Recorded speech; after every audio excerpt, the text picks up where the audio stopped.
Riley was a little puppy who worked persistently every day in the same peaceful area of a popular park, digging into the earth most. His attempts were dismissed by onlookers as harmless mischief until one day a local woman made the decision to look into what she. Every morning as the sun rises, the discovery concealed beneath the earth would bring a town together and transform everyone's lives forever. An unusual sight awaited the early risers as it crept over the hills of a small, tranquil town, a small golden retriever mix. In the municipal park, a man by the name of Riley was spotted diligently excavating a hole in the same location as. Children playing nearby would stop to see his tiny paws as they worked with an intensity that baffled the town's residents. Whispers took the place of their laughing. One child inquired, "What's he doing?" Another indicated that he might be hiding something valuable. However, the parents didn't find it as funny that the dog was destroying the park once more. As he went past, a man complained and shook his head, unaware that Riley's peculiar behavior had become the talk of the town. Where he had come from, but the fact that he had arrived a few months earlier, scrawny and unquestionably determined, wasn't observed pleading for food or lodging, but rather spent his days. One morning in a defunct school, he dug in the same spot on earth as if his life depended on it. With a bag of cookies in hand, the teacher, who had a soft spot for strays, approached Riley and crouched carefully. She inquired softly, handing out a biscuit. "What are you looking for, boy?" on the edge of the hole. Riley paused He looked at her for a minute with kind, perceptive eyes, his head cocked slightly. He appeared to be about to approach, but he immediately went back to digging, unfazed. CLA murmured under her breath, "It seems like he's on a mission," as she studied him with increasing interest, generating curiosity among the locals on what Riley might be looking for and the purpose of this spot day. Every day, as if it contained a profound secret, when CLA observed Riley going back to the park despite the stormy. As her worries increased, she decided to find out what was motivating him. But what? Everything the town, and she believed to be true about this small village, will be altered by what they found concealed beneath the dirt. The morning following her first effort to establish contact with Riley CLA, she went back to the park to talk about themselves and their dog. She was wrapped in her old raincoat, and a chilly wind rustled the clouds. Riley was already there, as she had anticipated, frantically clinging to the branches of the surrounding trees. His tiny figure appeared to vanish into the expanding pit he was making the boundaries of while excavating in his normal location. CLA watched for a minute, her heart heavy, as his hole widened with each pawful of earth he threw behind him. She whispered, "Why are you so determined, little one?" As she moved closer and saw Riley's paws were raw. Despite the pads being scraped and covered in mud, he worked tirelessly and without complaining, as if motivated by some. CLA arrived prepared this time, carrying a thermos of chicken broth, despite the unknown force. Taking a clean blanket, placing them close by, she said softly, "Come on." Riley paused at the sound, saying, "Take a break, boy. You've done enough for now." Hearing her voice, he turned his head slightly, and his eyes appeared to reflect a deep amber, fatigue, and an unwavering determination. And for a moment CLA believed he may approach, but then with renewed vigor, he resumed his work digging CLA's cider chest. "Oh, you won't tell me what it is, huh?" She looked around the park and saw a few kids gathering near One of them, a boy named Ethan, was muttering and pointing at Riley from a safe distance. He hesitantly went up to Miss Soy and tugged at her arm, asking, "Why is Riley?" "I'm not sure, sweetie, but he must have a wonderful heart. I'm always digging here," and bending down to meet Ethan's inquisitive stare. Why did Ethan strain his brow? "Do you believe he lost something?" The question persisted in CLA's mind long after the kids had left. As the sun sank beyond the horizon that night, they resumed their games, resolved to handle things herself, figuring out Riley's situation if he refused to accept her assistance. CLA went to the park the following morning indiscreetly, carrying a metal detector that she had taken from her nephew, who had used it for. Riley had to try beach combing even though she wasn't sure if it would work. He was already at his position, soaking the ground, and he hardly noticed her coming. His attention remained fixed as she turned the machine on, swept it across the spot Riley had stopped excavating, and studied her intently, so now I have your attention, CLA remarked, quietly laughing as the detector sent off a small beep. CLA's breath caught when it crossed the deeper portion of Riley's hole, and she muttered, "There's something here." Riley stood a few inches away. His gaze focused on her every time she started gently sweeping the dirt away with her hands. At first glance, the object she unearthed appeared to be a straightforward piece of corroded metal. But when she used a rag to clean it, a clear shape started to appear, a little tarnished. CLA leaned back on her heels and turned the ancient locket over in her hands. She was able to pry open the ancient hinges and discover a faded picture of a young woman inside. Riley, CLA said, staring at the dog, "Is this what you've been looking for?" while holding a toddler and their smiles frozen in time. The sight of the locket made Riley's heart ache, so he let out a soft moan and moved closer to nuzzle it with his nose. "Tail here," she whispered as she traced the fine engraving on the locket's surface, which included the initials LM by. A small group of people had now formed around them, attracted by the uncommon sight of Riley and Claire working together. Whispering, "It's a locket," Claire said, holding it up, and I believe one of the bystanders, a middle-aged man called George, moved forward to allow me see what he said, saying it's crucial to Riley. His eyes narrowed as he studied the locket intently. "This looks familiar," he whispered, and CLA lifted a familiar eyebrow. George's attentive expression as he stroked his chin revealed that an elderly couple, Leona, used to reside nearby. And Martin, if I recall correctly, lovely people who were constantly together. I believe Leona had. They perished away in this manner years ago, yet a rumor sounded like static as it moved through the throng. CLA looked at Riley, who was sitting comfortably with his tail up, and asked, "Do you think Riley belonged to them?" Wagging slightly, as though to reaffirm the possibility, she murmured in a voice filled with wonder, "But if that's the case, why is he still here, and what message is he attempting to convey to us?" Riley, however, appeared more content than CLA had ever seen him when he laid. He rested his head on his paws next to the hole, seemingly content that his message had finally been understood. Yet, the locket was a hint, but to what and why? So CLA knew this was only the beginning. Riley said in a calm voice that if she had been so determined to find out, I would have discovered it. Together, they worked this out that night while CLA sat at her kitchen table with the locket on a fresh dish towel. She was troubled by the photograph inside, wondering who the mother and child were and why Riley had been so desperate to discover this little rusted relic. CLA grabbed her laptop and, anxious to learn more, began looking for any public documents associated with the initials El Tesu, the town's name, and keywords such as park hours or locket. Passed with little result, and she became increasingly frustrated right before she decided to call it a night. The headline of an article that attracted her attention was an old newspaper clipping from more than 10 years ago that had been stored online. At Community Park, a local couple mourns a tragic loss.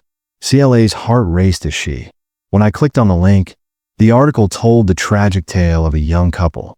Daniel, Leona's infant son, had died when the family was on a trip to the. Riley had been digging in the same park where the youngster had strayed when they were having a picnic and sadly drowned in the neighboring river. Riley, CLA murmured, looking at the curled-up puppy, up on a blanket in her living room's corner. Could this be related? Could Riley have a connection to? According to the narrative about this couple and their tragic past, Leona had a special bond with the locket. It was one of the few mementos she had of her son following his death, and it included a picture of her and Daniel. CLA turned to look at the locket on the table. It had to be the same one because of the tarnished edges that were gleaming in the light. When Claire returned to the park the following morning, Riley was excitedly trotting beside her. This time, she didn't bother with the leash. The dog led her directly back to the hole he had excavated, sniffing around as though to make sure that Ree had gained her trust. Although she wasn't sure what she expected Riley to do, CLA inquired out loud whether there was anything else that had been missed. To her astonishment, he started excavating once more, this time with precise and thoughtful movements. Instead of metal, a little worn box with warped edges was discovered. Years beneath, Claire crouched next to him, gently raking the dirt from the box. Had no lock, and when she opened it, the lid creaked. Inside, She found a small plush toy and a folded piece of old, yellowed paper. Toy rabbit with fading and matted hair that is still identifiable. CLA unfolded the paper with shaking hands. It was a handwritten note with smudged ink. However, this necklace and toy belonged to our beloved Daniel, and we buried them here to preserve his legacy. Since these are all we have left of him, please handle them with care and respect, as they are a reminder of the area he loved the most. As she read the note and looked at Riley, who had tears in her eyes, Leona and Martin CLA's chest constricted. Watched her closely while sitting back on his hunches.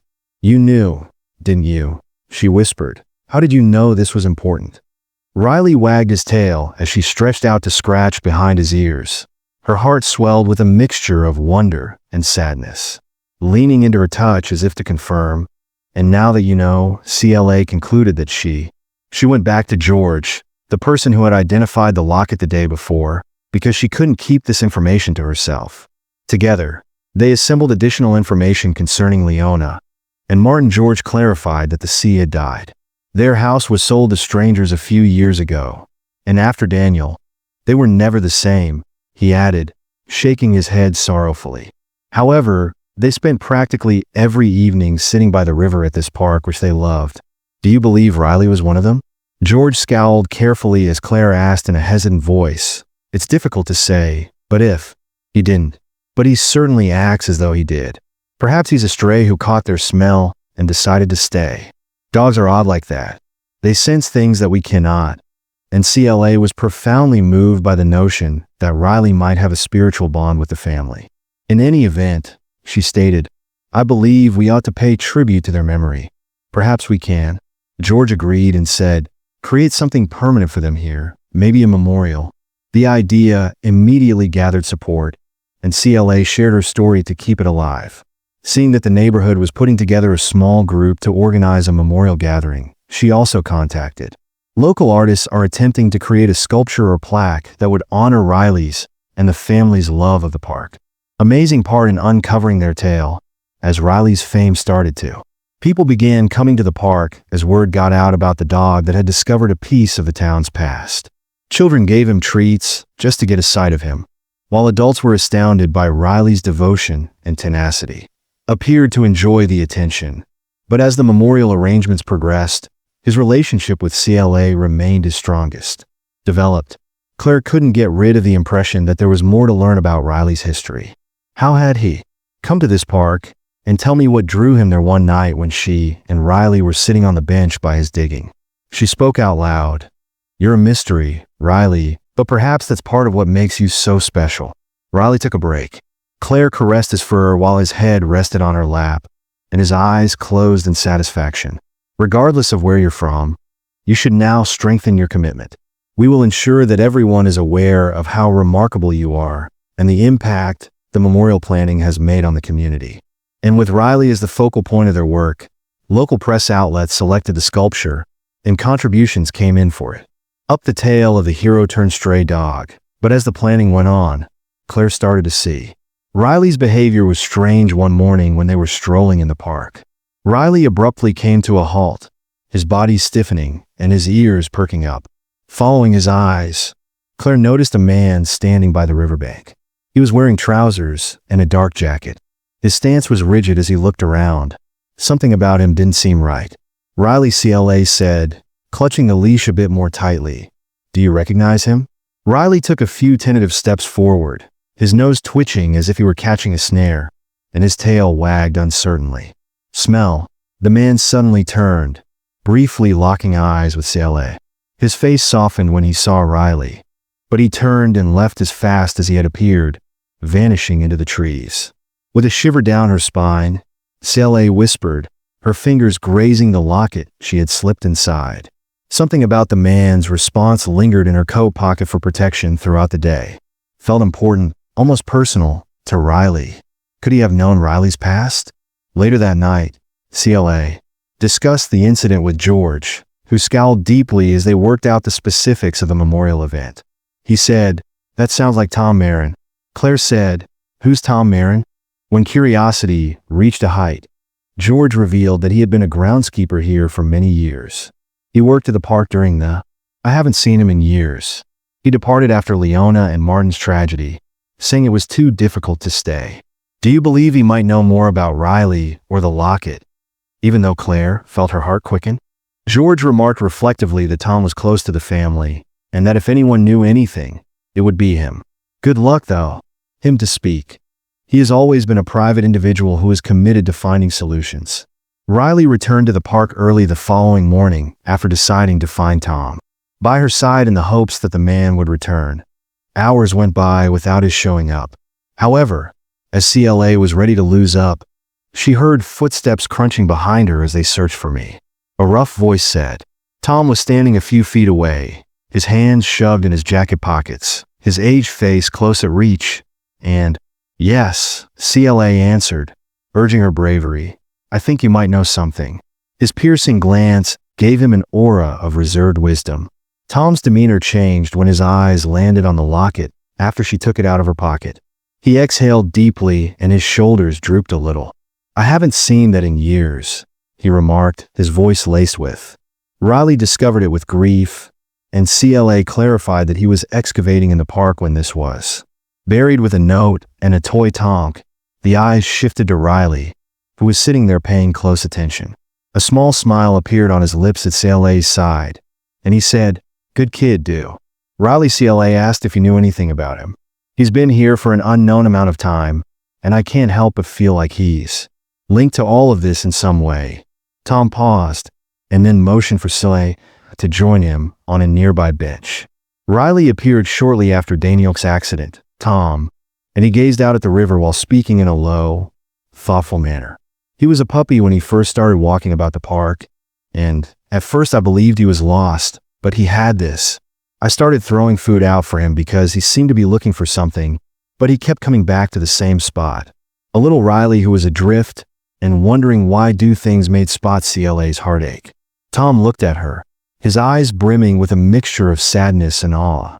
Leona and Martin used to say after he went away, Daniel's favorite spot was the park, where they would visit virtually daily, I believe, to feel connected to him.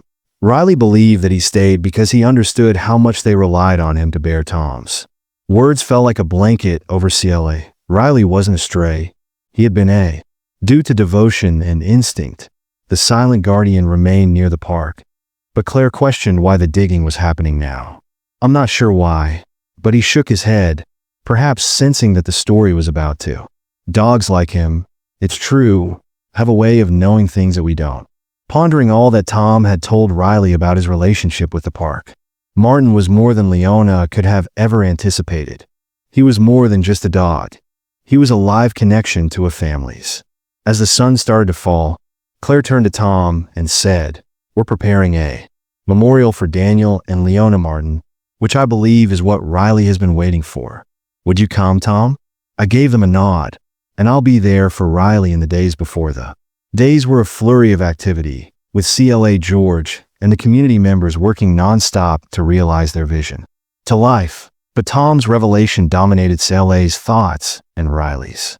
Despite her, the occasion had a deeper importance because of her link to the park and the tragedy that had occurred there. After CLA discovered that she was rehashing Tom's remarks all the time, Riley had remained in the park due to instinct and loyalty. But what did that signify for the memorial? Was it really sufficient to respect the past? Or did Riley's actions imply that there was more to learn? Claire questioned George, "Do you think Riley knows what we're doing?" as they positioned chairs close to the tiny stage that had been set up for George, who had become fond to Riley over the course of the weeks, patted the dogs. Riley chuckled as he remarked, "He sure acts like he does even if he doesn't." Soleil knelt beside them, his tail wagging gently as if he could sense the significance of the moment. "You're incredible." You know that she's alongside him, running her fingers over his fur. With a gentle nuzzle and eyes full of the quiet, Riley whispered back. Memorial Day came clean and bright, with a light wind carrying the knowledge that seemed to define him. The park was decorated with pictures of Leona and filled with the aroma of blossoming flowers. In the middle stood the sculpture of Martin and Daniel, together with flowers and mows that the residents of the town had left behind. Depiction of a family holding hands as they started to gather CLA. with a tiny dog figure at their feet. Couldn't help but have a mixture of pride and fear. What if the event didn't go as planned? The tale she and Riley had discovered was insufficient to properly pay tribute to the family's memories. Her train of thought was broken by. When Tom arrived, he was standing at the edge of the gathering, his hands in his jacket pockets and his face. He hesitated before joining her close to the stage when the solemn Sile waved him over. "It's been a while since I've been back here," Tom acknowledged in a hushed voice. "I'm glad you came," Sile stated earnestly. Tom nodded, looking across the throng. "This is as much for you as it is for them. They would have liked this," he murmured. As the tribute started, George took the stage. Leona always maintained that the park brought people together. Microphone to greet everyone, and even though his voice was firm, it conveyed the weight of the town's loss, which we commemorate today. Leona, Martin, and Daniel, a family whose love for one another and this town never stops inspiring us. Or more. Claire observed as heads nodded in agreement and tears glistened in our eyes. Not only our neighbors, they were a part of our hearts. Stories from people who knew the family the best were told after George's remarks, and one by one, they stepped, reminiscing about Leona's generosity, Martin's sense of humor, and Daniel's. Tom's bright smile appeared suddenly, and he stood for a time in silence before speaking in an emotionally charged voice. "I spent years working in this park and in everything. I had never encountered a family as unique as the Langleys at that time. They cherished this location and each other while. Despite the fact that Daniel's passing affected them, they continued to come here and find a way to feel connected to him, and I believe that's why Riley stayed."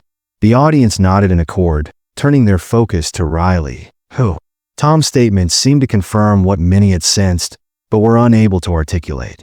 He sat close to the platform with an almost regal stillness, explained that Riley was a steward of the park's legacy rather than merely a stray.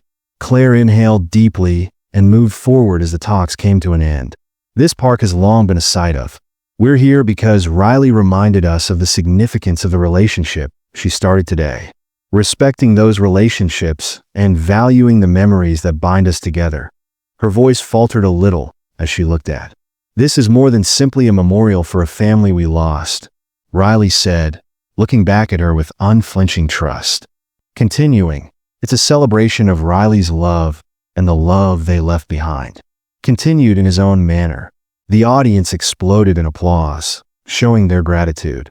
"Obvious," and George muttered, "You did good, kid." The unveiling, as Claire stood aside, of the artwork was the poignant moment when the fabric was removed to show the fine details of the gathering gasped as flowers were placed at the base, and families stayed to share their stories with the dog at their feet. Personal recollections of the park and the Langley, Riley being himself, approached.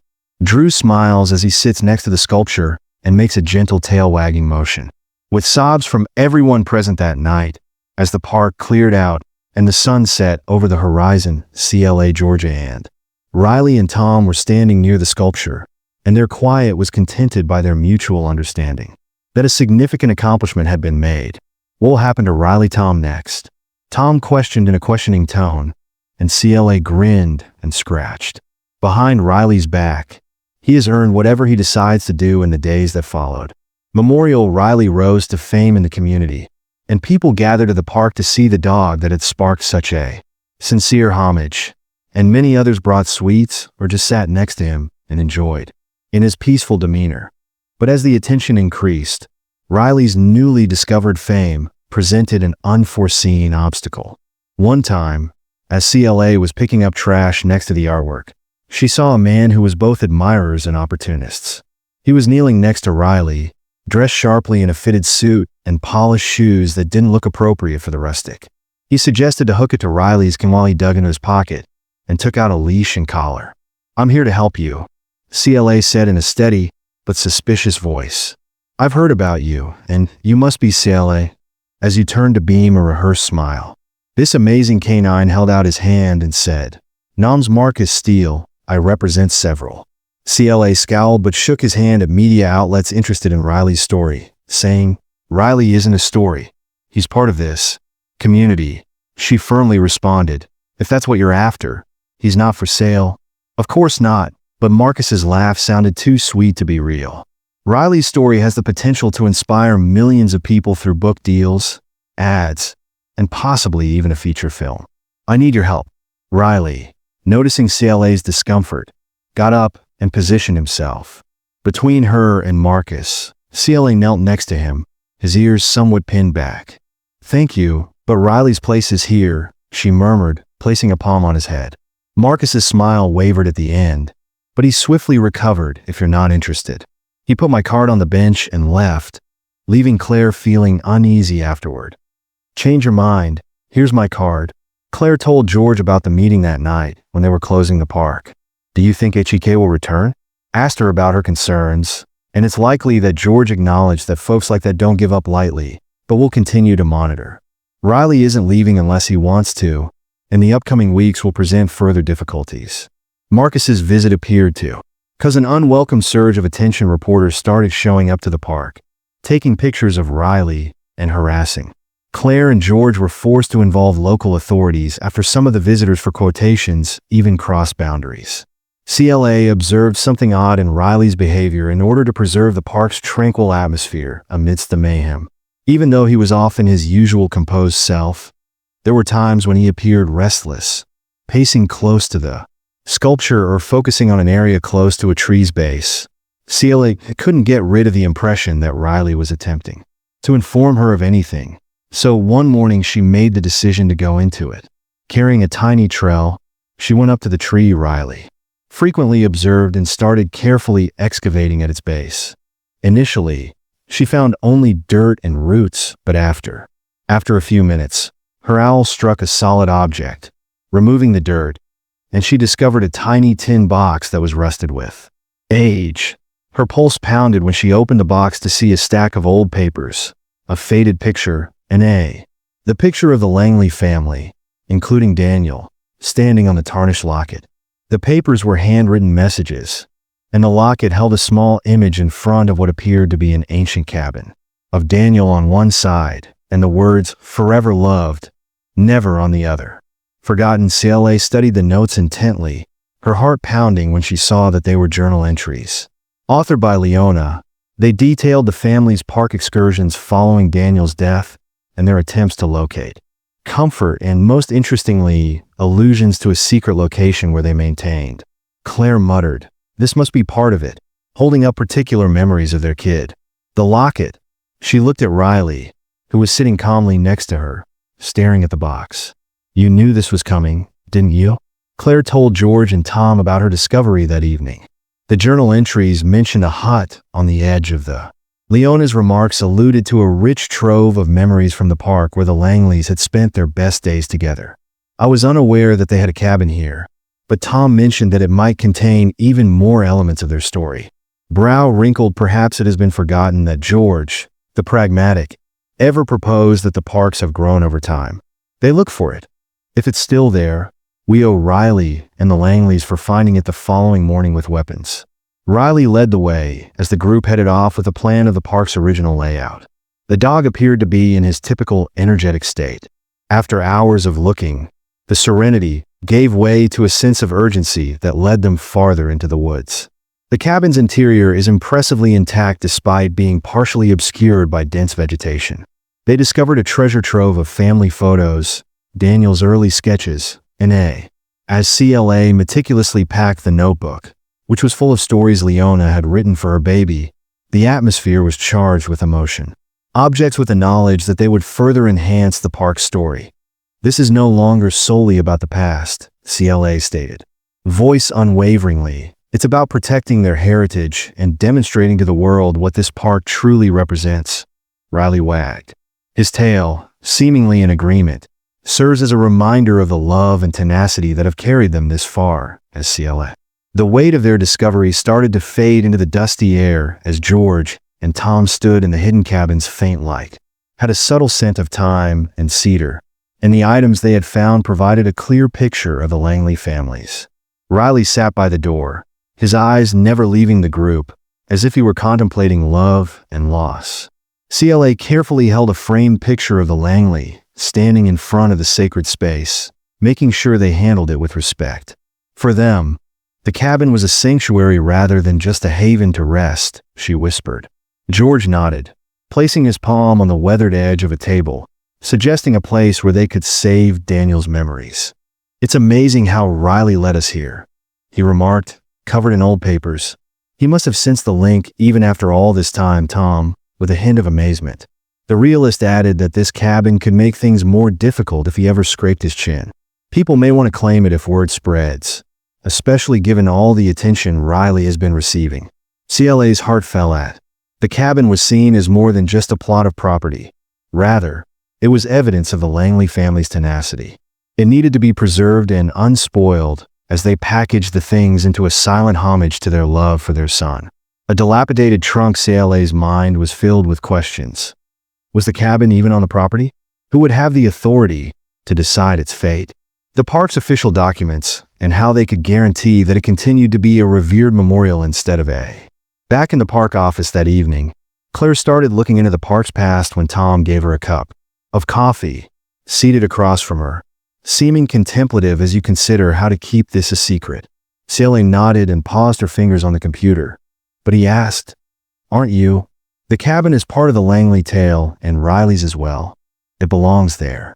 It's not just about hiding it. It's about safeguarding it. Tom leaned back in his chair and said, "You're right, but once people hear it, we need a plan to their memory, not the headlines. Regarding this location, and given what transpired with that media personality Marcus, we cannot afford to let this turn into a circus." While they spoke about possible solutions, George arrived with news that only made the difficulty. He told me to keystone out this cabin after I looked at the park's original limits. Is located on a piece of property that has been contested for many years.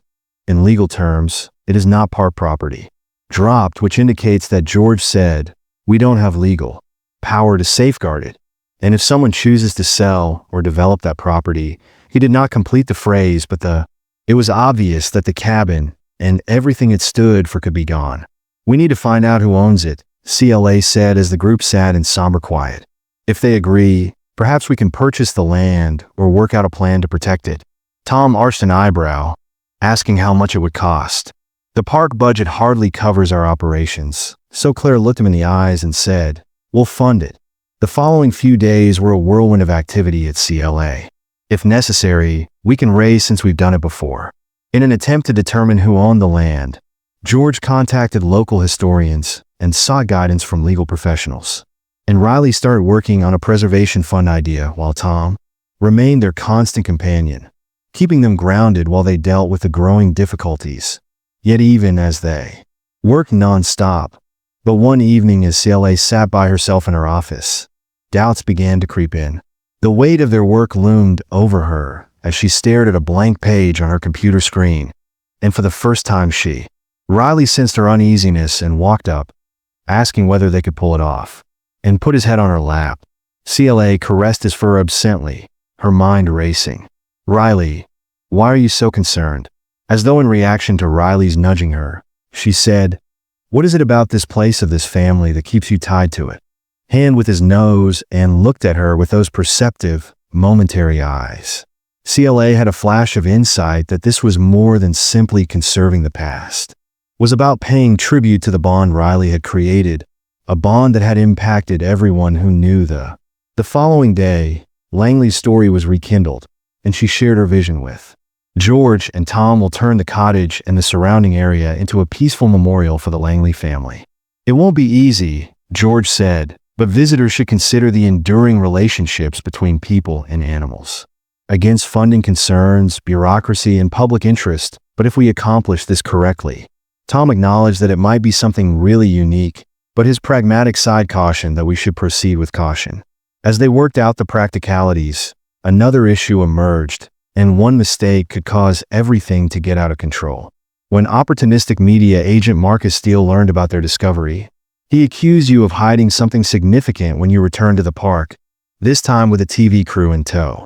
The public has a right to know what you found when you cornered CLA close to the park entrance, and she refused to back down. Has the right to preserve a family's legacy's privacy. She snapped back, saying, this is a piece, not a story for your headlines. Despite her strong position, history should be protected, and not exploited. Marcus's presence indicated an increasing danger, and the crew knew they needed to take immediate action to protect the cabin's future. Before the park was covered in a golden glow when the sun went down that evening, turning it into the focal point of a meteor frenzy. Sitting next to him, Riley led CLA to the tree where they had originally discovered the tin box, and she experienced a renewed sensation of. She pledged to keep her voice steady for the Langleys, for you, and everyone else who could help her safeguard this area. Riley wagging his tail and displaying his modest confidence because he believes in what this represents. The morning came with a spooky aura, reminding CLA that they were not alone in this battle. Marcus Steels. Despite CLA's efforts, the park personnel had been shaken by tampering, and rumors of a potential media storm were circulating the office. Despite best attempts, reports about the Langley cabin's discovery were circulating quickly, and some tourists had even started. CLA stood at Riley's desk, conjecturing about a secret treasure connected to her story. When George dug through the ownership records, he discovered a line of custody that went back decades, but Langley's last owner was a private trust with ambiguous information. She said, her brow wrinkled. Preservation Trust. Why would Edward Langley create this and leave it so hidden? Riley sat. Tom approached the room with a steaming hot beverage, his ears twitching close by as CLA spoke. He put down her coffee cup and stated, "We got a bigger problem," with a somber expression. Her news outlet. Recently, an article was written regarding Riley and the alleged secret he led us to. It is being twisted into a conspiracy. When Tom pointed at his tablet, CLA's stomach fell in a conspiracy. Park officials conceal up a mystery discovery, according to the article's headline. There was a blurry picture of Claire and Riley strolling close to the cabin location. Are they hiding below it? Marcus's fingerprints are. Claire responded with determination, hardening her voice to Tom's harsh statement that we must move past this. The Langley legacy and Riley's story cannot be turned into tabloid fodder. George, meanwhile, stormed into the office, his face whitened, saying, "How are you not going to?" Dropping a pile of documents on CLA's desk, he continued, "Believe this, the trust is lively and connected to a living person, Edward Langley's sister Eleanor, the Elena Langley, of a reclusive person who was said to have departed the area, was revealed like a thunderclap. If she is still alive, she may have a secret to all CLA said to her decades after they had a falling out with Edward. Mind racing, but how can we locate her?" Tom seemed doubtful, so even if we do, gives you the impression that she would want to assist. Nevertheless, if she left the family legacy, she might not be interested in preserving the cabin. Claire urged that she must try, because if Elena established the trust, she might be the only. The crew decided to split their efforts, with CLA and George working on tracking down the person who could assure the cabin's future. Elena and Tom concentrated on handling the increasing public interest, but they soon recognized that the situation was getting out of hand. Marcus had intensified his campaign by releasing revised footage that depicted park employees as evasive and unreliable. Interested spectators started congregating at the. During the confusion, Riley's behavior at the park gate demanded answers. Taking an odd turn, he started excavating close to the cabin once more, this time at an area where hadn't been inspected before. CLA watched him carefully, her pulse pounding as he discovered another tiny tin box. Beside him, he was crouching and carefully opening the lid to reveal a stack of letters. Claire unfolded the top one, which had yellowed edges from age and was addressed to Elena in Edward's neat handwriting. "Dear Elena, I hope this letter finds you even though I know we haven't spoken in years." Her eyes are skimming the page. "Our family's history is in the cabin, and I can't face the idea of it being gone. If I die, please respect the trust we built and safeguarded this location, not only for me, but also for Daniel." CLA's throat constricted as she read the sincere request he made for her to keep the cabin intact. She muttered, but when CLA told George and Tom about the discovery, they conjectured about Elena's motivations. Thus something must have gone wrong. For breaking the trust. Perhaps she didn't know, or perhaps she thought the responsibility was too much, as George suggested. "I'm not sure where to begin, but CLA stated in her voice that we must locate her, because she is the missing component." The following day, CLA got a surprise email from a genealogist she had contacted on the spur of the moment. Elena Langley is still alive. After reading the email, Claire, who lives in a tiny town 2 states away, contacted Elena right away and left a message. Days went by without a response after they explained their predicament and asked her to meet with them, and the tension in the park increased. Protesters started showing up at the park as Marcus made-up allegations gained traction, accusing the personnel of hiding historical relics for financial gain. Claire, Tom, and George put in a lot of effort to refute the false information, but when CLA was shutting the office one evening and her phone rang, it sounded like a lost struggle. The voice on the woman said, "This is Elena Langley," and the other end was firm but gentle. CLA's heart jumped when she read your message. "Thank you for calling." She struggled to maintain a steady voice, saying, "We need your help." After a lengthy silence, Eleanor stated, "I'll come, in order to preserve the cabin and your family's legacy. Finally, but before I make a decision, I need to know everything." As the call came to a conclusion, CLA felt a mixture of relief and fear that Elena's intervention might make all the difference, but it might also lead to new issues the following day. Despite her advanced age, Eleanor's presence was dominating when she arrived to the park. She wore Riley instantly gravitated toward her, since she had a plain gray coat, and her keen eyes were taking in the scene with quiet intensity. As Elena listened, he nuzzled her palm and wiggled his tail, seemingly acknowledging her ties to the Langley family. Claire described how the cabin was found, and when CLA handed her the letter, her face softened. Eleanor's hands were shaking, but he kept attempting to get to me. Eleanor agreed to visit the cabin, her resolve strengthening as she entered the room. She whispered, her voice full of intensity. "This place is sacred and holds a lot of memories," she added in a voice resolute. "We'll stop at nothing to safeguard it." Just as they were starting to feel hopeful, a new danger appeared.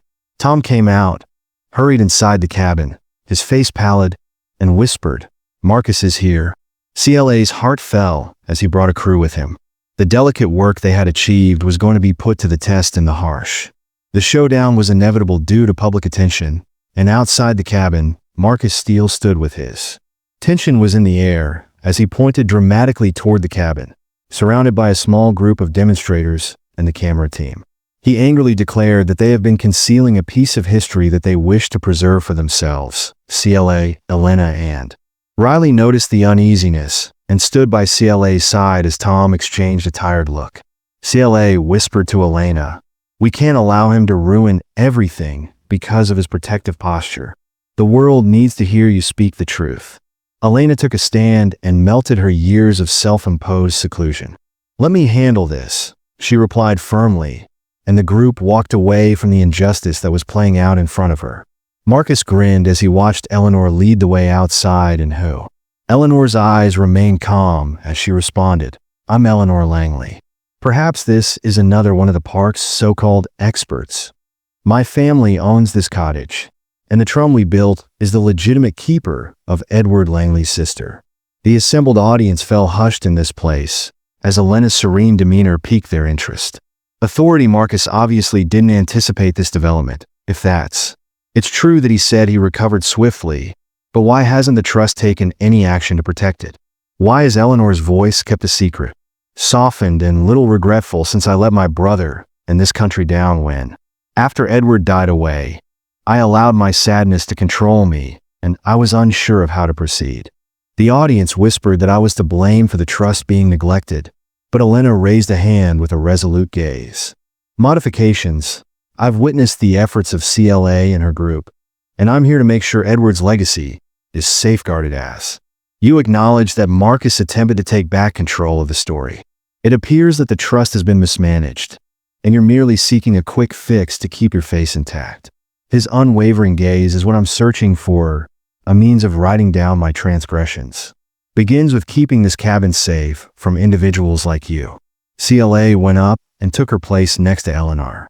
"Isn't about making money or getting attention," she stated steadily, "but rather about protecting. This dog brought us here for a reason, as if on cue. Riley, and to commemorate the relationship between Edward Langley and Riley." Barked, attracting the attention of the audience. Marcus's cameraman, seeing an opening, focused on the devoted dog. Marcus scoffed, "What's so special about this dog?" Tom, who had been silently watching, said, "This is just another part of your PR stunt." Riley, who was Edward's dog and not simply a stray, came forward and guided us to the cabin. Edward loved the one he wanted to keep. "Marcus, if you're searching for a stunt, you might want to check out the..." Marcus's arrogant face and the audience's sporadic applause were reflected. Started to falter. His attempts to discredit the park employees were obviously failing.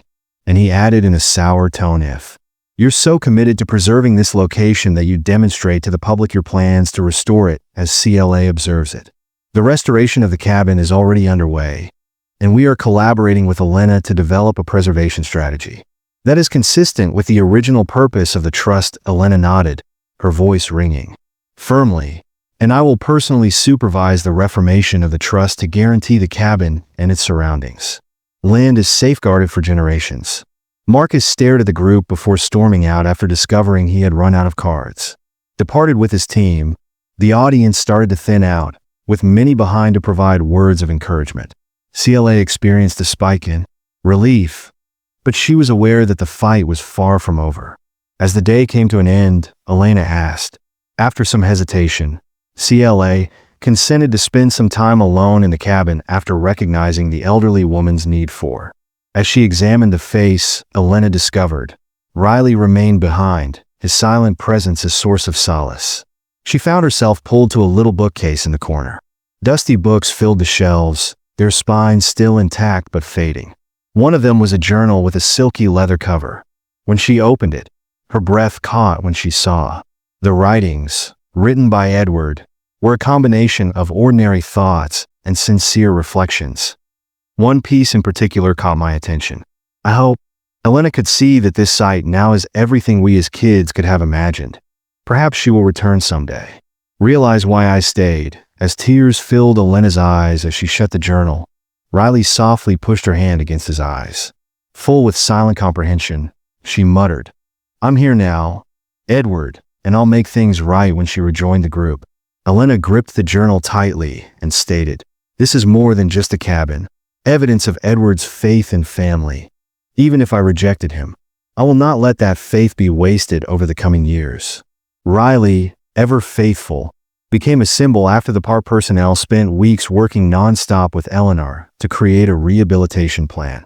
Of the work, his narrative motivated both donors and volunteers, and the focus moved from scandal to one evening.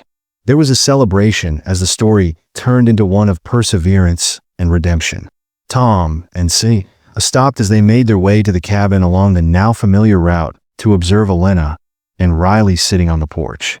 The sight at her feet was serene and purposeful, in sharp contrast to the CLA said softly, "She's found her place here after a turbulent and weak past."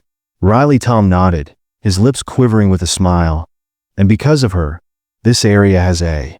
In the future, the Langley legacy was alive and well, and no longer a secret, with Riley at its center.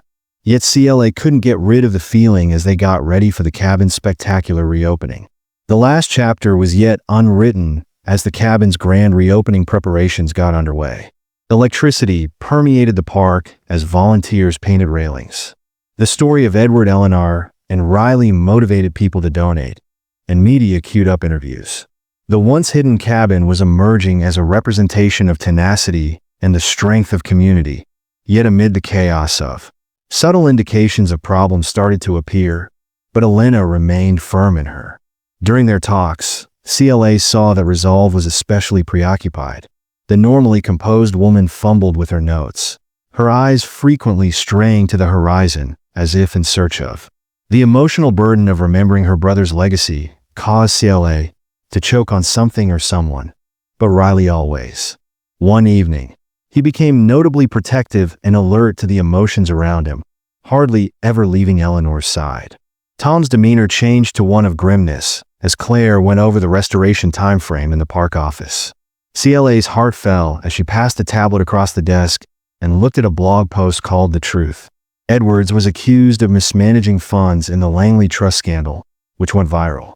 The restoration had been portrayed as a flimsy endeavor, and goals had been wildly misunderstood. This has Gerald Steele written all over it to cover up years of carelessness. Tom replied in a tone brimming with contempt. I didn't realize how far he would go. He must have found someone willing to continue. But CLA shook her head, thinking we were done with him. Create false allegations. Eleanor came into the office shortly after, attracted by the tenseness in their words, and she stared at. I should have known he wouldn't give up so easily, she said, clenching her hands as she sighed deeply at the television. We've previously proven his lies in court, so we can fight this. This is simply noise, but Elena's voice goes beyond that. He's trying to make me doubt myself, and it's working. Riley can sense her distress. He's steady but sad.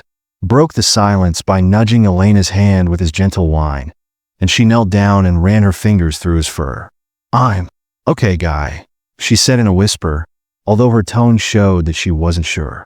That evening, Tom, the team had an urgent meeting, suggested holding a news conference to confront the charges head-on, but Elena was hesitant if we brought more attention to. She stated that CLA counted, but if we do this, we run the risk of giving Gerald exactly what he wants. Keep quiet, we appear guilty, and we've put in too much effort to allow him to steer the conversation once again as the discussion went on. Riley sprang to his feet, stunning everyone, and ran out of the room, making his way to the cabin. CLA and, after exchanging glances, Tom and Elena discovered Riley digging frantically close to the base of the. CLA knelt on the porch of the cabin, his paws kicking up dirt urgently. She whispered, "What's it, boy?" down next to him. A few moments later, Riley needed a little. Elena's breath caught as she saw that the rusting tin box was Edward's memento. "Box," she muttered, her voice faltering as she opened the box with quivering hands. Were letters, pictures, and a folded piece of paper with the words "Confidential" written on it. Claire carefully unfurled it and exclaimed, "It's the original trust agreement," she continued, "which is signed and demonstrates Edward's intentions for the land." As Elena examined the document, her eyes welled up with tears, and this altered everything she said. "It's evidence that we must permanently silence Gerald." Tom smiled, and Riley saved. Elena stood in front of the assembled crowd for the park staff's press briefing the following morning. For years, with Riley at her feet and the memento box in her hands, I allowed uncertainty and I regret not upholding my brother's legacy, which he started. But today she displayed the trust agreement, which is evidence of Edward's decision to stand up for his beliefs. Langley's vision is one of community preservation and the inseparable link between individuals and nature. Claire and Tom then made their own remarks, emphasizing the restoration initiatives and the enormous support from the community. By the end of the meeting, the audience was up and cheering not only the team's resolve but the indisputable spirit that Riley personified.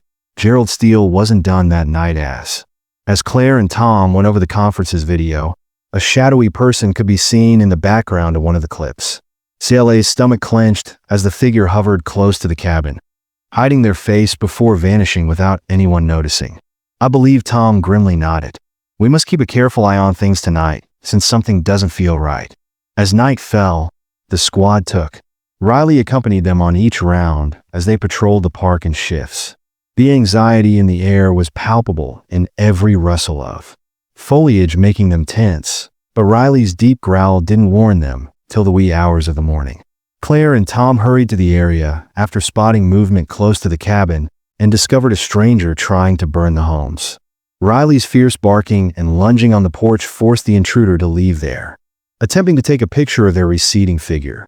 CLA was able to capture a unique insignia on their clothing. Eleanor, who was bound to Gerald's media company, showed up a short while later, her face pallid. "But he is adamant about destroying everything," she said, "but neither of us will." The team's determination to act decisively was strengthened by the attempted arson. Gerald Steele's sabotage campaign had gone too far, and as the park was illuminated by the first rays of morning, Elena, CLA, and Tom decided it was time to face him head-on. Riley rested at Elena's feet, his vigilant posture a constant as they assembled in the office to plan their next move. CLA forcefully tapped the desk for a reminder of the danger they faced, saying, "We can't wait for him to strike again," stressed that we must expose him to the national audience as well as the local one. Scale Tom nodded. We now have sufficient proof and the trust document. It's time to watch the video of his associate at the cabin and his unsuccessful legal claims." Elena paused, staring at the trust agreement in her for a moment. She remarked quietly, "Going public means facing much more scrutiny, not only on Edward's legacy, on Geraldine, but on me. Are we prepared for the moment when the selling?" I touched Yelke's shoulder. "We owe it to Edward because he had faith in you. And Riley's story and this park have already inspired countless people." Riley gave a faint bark, as if in support of our standing up and fighting him. With a little wag of his tail, Eleanor grinned down at him, demonstrating her commitment. "Confirming that you are correct," she added, standing tall. "It's time to put an end to this." Claire assembled all of their evidence in an impenetrable presentation as the first step. Tom contacted them with their records, which included pictures and videos of the restoration procedure, as well as the original trust agreement.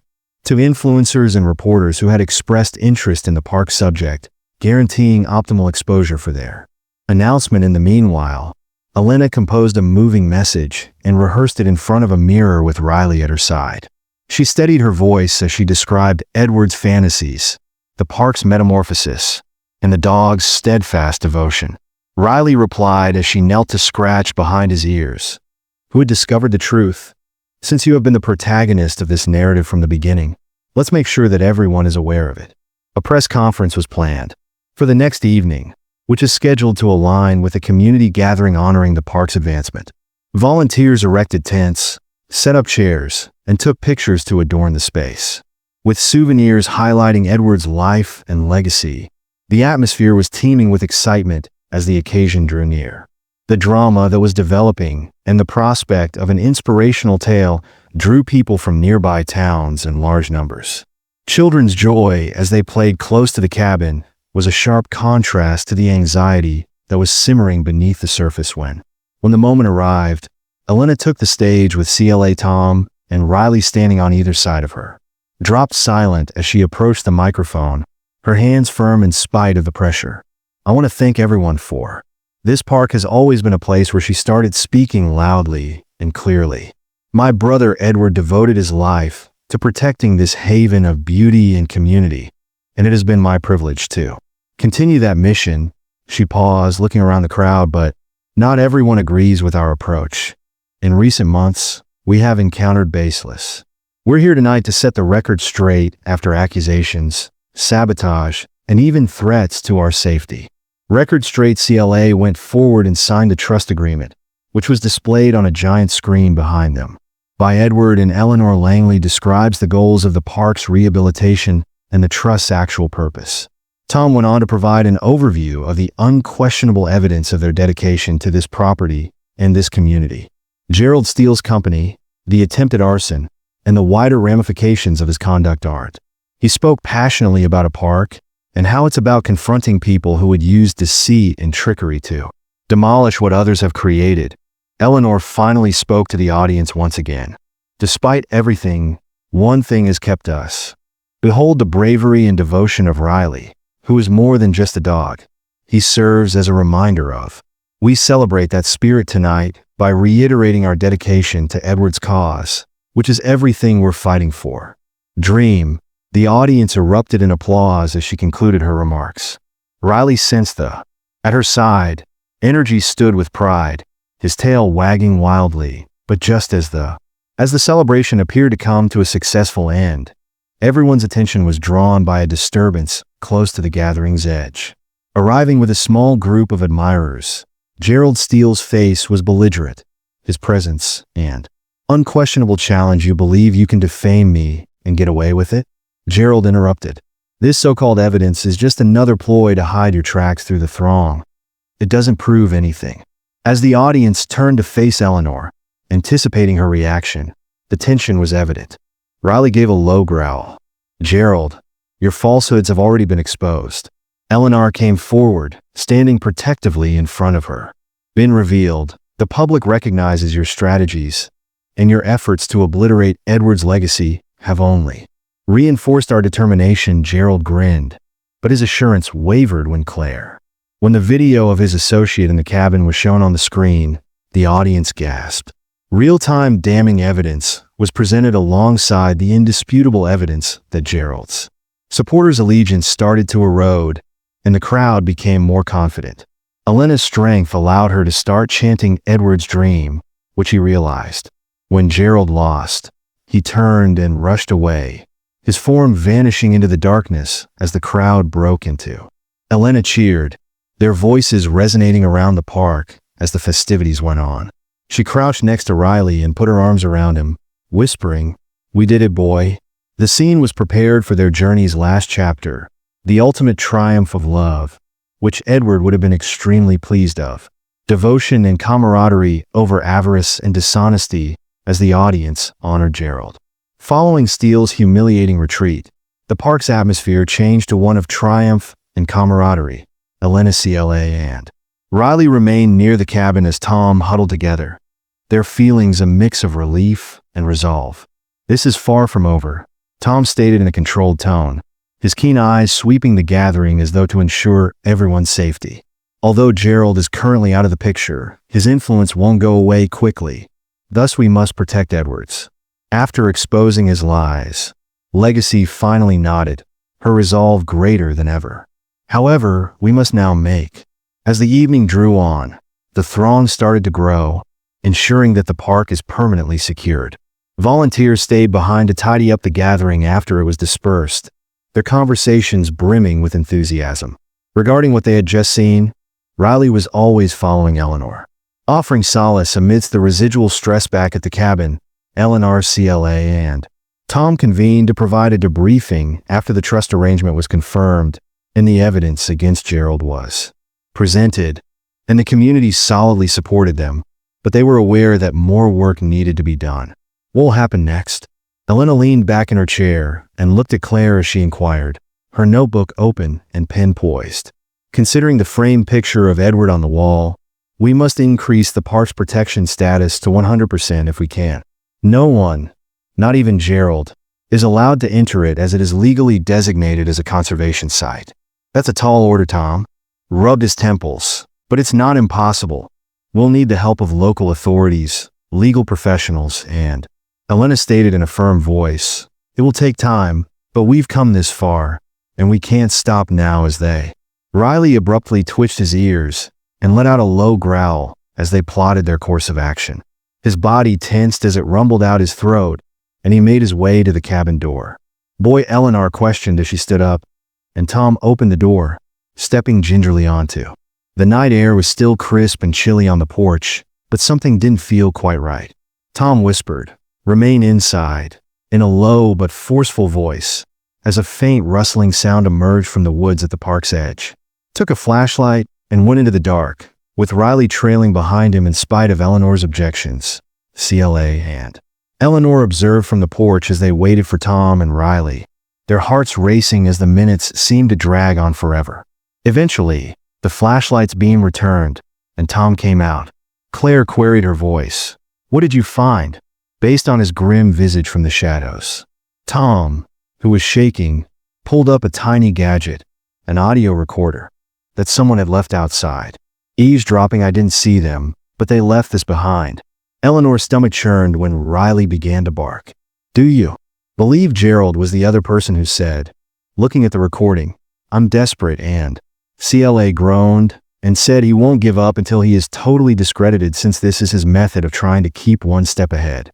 The recorder's discovery served as a clear warning that their battle was far from ended, and we must move before he does. The group intensified their work, staying up late to complete their ideas for the conservation of the park. Status: the following morning, Riley stayed alert, lying close to the door and listening for any strange noises. A well-known environmental lawyer who had heard about the park called Elena out of the blue. "Many people have been moved by your narrative of challenges through the local press," and the lawyer stated, "I want to assist you secure." Eleanor's heart leaped when she learned that the park was protected. "That would mean the world to us." "Thank you." With the community's support and the lawyer's experience, the team started drafting the required petitions and collecting signatures at town meetings. CLA and Eleanor enthusiastically discussed Edward's ideas, and Riley frequently accompanied them, emphasizing the value of protecting the park for future generations with his serene manner and Even the most doubtful guests are won over by unflinching dedication as the deadline. Tensions were high as the conservation location drew near, so Gerald made one final try to sabotage their work by sending a letter to the town council that was full of unfounded allegations regarding the park administration. But after seeing how strongly the community supported Eleanor in the park, the council removed. His assertions were completely rejected on the day of the final vote, and the park was crowded with. Riley sat at the gathering of supporters, families, kids, volunteers, and even local leaders to express their sympathy. Helena's feet as she spoke into the audience, her voice full of passion. "This park isn't just land," she added. "Sanctuary, a place of healing and hope. Edward thought it had the ability to unite people, and we celebrate that today. Hope that it will be preserved for future generations." The crowd erupted as the council unanimously decided to grant the park official conservation status. Everyone cheered, poured down Elena's cheeks as she gave Riley a hug, the burden of their journey finally easing as the festivities. Claire smiled as she turned to face Eleanor, saying, "We did it. Edward's dream is safe." Eleanor gave a nod, her eyes straying to the horizon. "And this is only the beginning." Riley basked in the happiness of the park being secure, Edward's legacy, barking joyfully and wagging his tail. Save their battle with Gerald was ultimately resolved, but most significantly, the community and Elena Riley's link had become stronger than before, demonstrating the transformative power of love, tenacity, and the unwavering spirit of people who refused to abandon the festivities that the park continued into the afternoon as everyone who had contributed to saving lives shared emotional stories, tears, and laughter. Riley, a hero in Edward's dream, walked among the guests getting pats and scratches from both kids and adults. For Eleanor, the truth of their triumph was only beginning to sink in. She watched from the edge of the crowd as kids played by the pond and families explored the trails. Edward had desired a real, breathing haven of healing and hope. However, there remained a sense of expectation even during this triumphant moment, and Elena was aware that even though they had won the fight, preserving the park's legacy and conservation status involved more than simply the land. It also involved. Claire approached her with Ree's leash in order to make sure that Edward's vision persisted after the brief victory. Elena smiled and added, "It's official. The park is ours now." The council members were prepared for the signing ceremony. Elena nodded to shield herself, a knot starting to form in her throat, and she followed Sile to the. Riley trotted alongside her on the stage near the park entrance, providing a constant comfort to the audience that gathered there. A sizable document was laid out on the table in front of the council members as they sat down.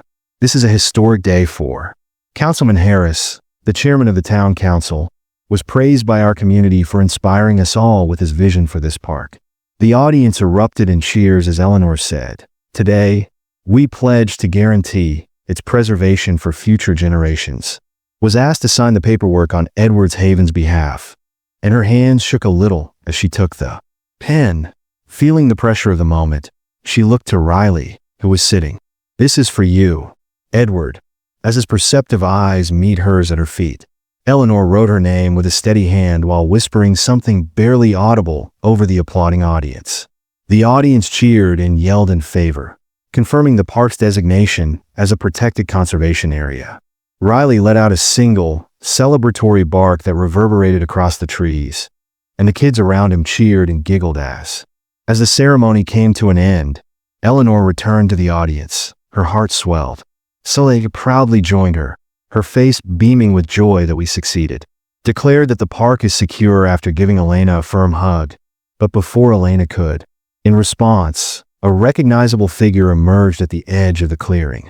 Samantha approached them, her face displaying a mix of, "I apologize for interrupting," but she held a manila folder in her hands with relief and haste. Samantha remarked, a little breathless, "But I discovered something you must see." When Elena took the folder, "What is it from Edward?" Her brow wrinkled. Samantha said in a quivering voice, "I was going through some old papers and I think I found these tucked away in a box." Eleanor opened the folder with trembling hands and found handwritten notes and sketches within, which Dad wanted you to have.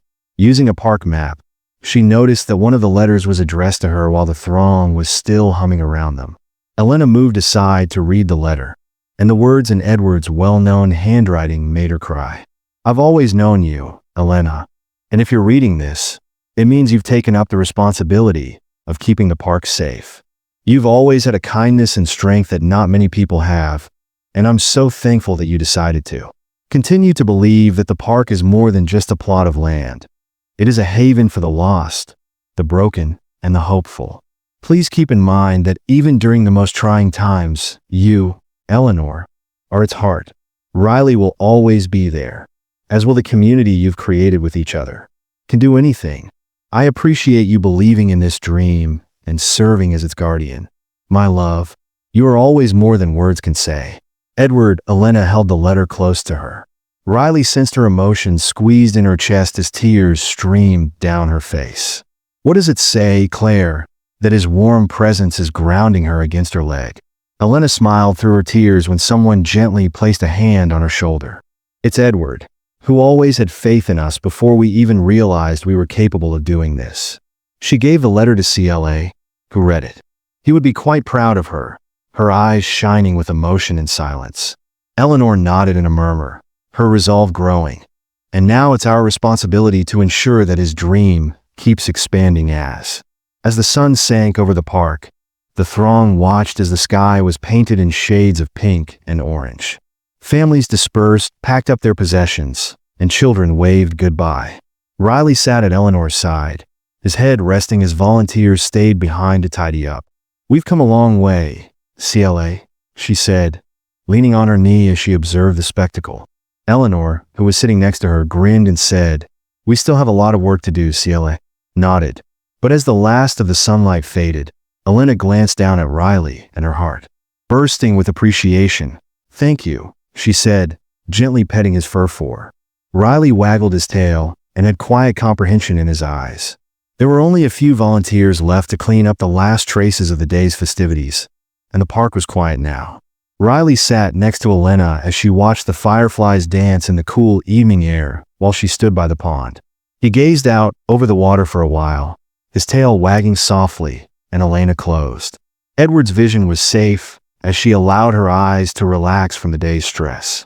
Was still alive, and the community had come together to support them in ways she never would have imagined. But this was not the end.